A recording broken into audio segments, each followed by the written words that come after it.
Welcome to the Master Reset Podcast, where we take you from where you are to where you want to be. Today I'll be unpacking a principle that I share in my latest book called Freedom. But before I share and go into this principle, let me first create the context. A few years ago, while my wife was pregnant with my first son, Caleb, she experienced extreme pain. And after the doctors did a few tests, they discovered that a fibroid was attached to her ovary.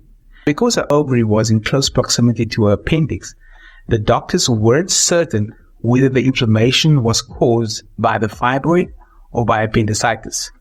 Now, appendicitis is a condition in which the appendix becomes inflamed, and that causes pain.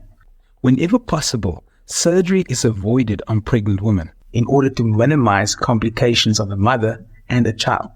If the inflammation was caused by the fibroid, then the doctors could reduce the inflammation without surgery. However, if the inflammation was caused by appendicitis, then surgery would be required. Now, a year before the situation, a good friend of mine had appendicitis, and while he was in hospital, his appendix ruptured and he passed away. This was fresh on my mind while I was going through the situation with my wife. And then I started praying. I said, Lord, please show me what to do. Show us what to do. As the priest of my home, everything is dependent on my ability to hear your voice. And then, after I prayed that prayer, probably one of the few times that I heard the Lord speak to me audibly, this is actually the principle that I want to share with you today. And he said the following: Nigel, don't put your trust in your ability to hear my voice.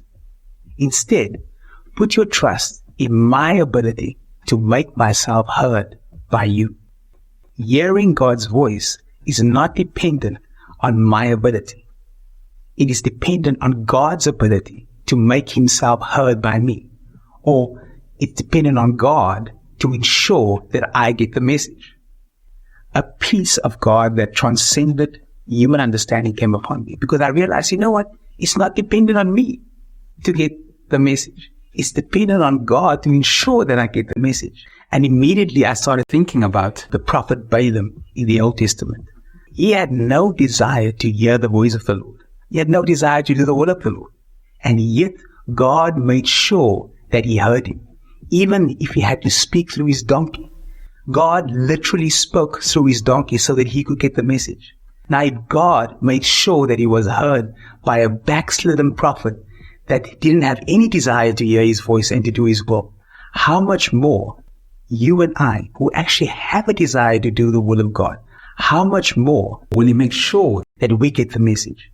And when I realized this, when my mind and my soul was filled with this revelation, man, I felt so excited, so at peace, so at rest.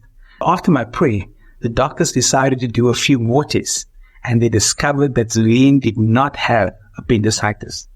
God made himself heard through the test results. Consequently, because she didn't have appendicitis, she didn't require surgery, and therefore she and Caleb were safe. So I want to encourage you with this principle. Don't put your trust in your ability to hear God's voice. Put your trust in his ability to make himself heard by you.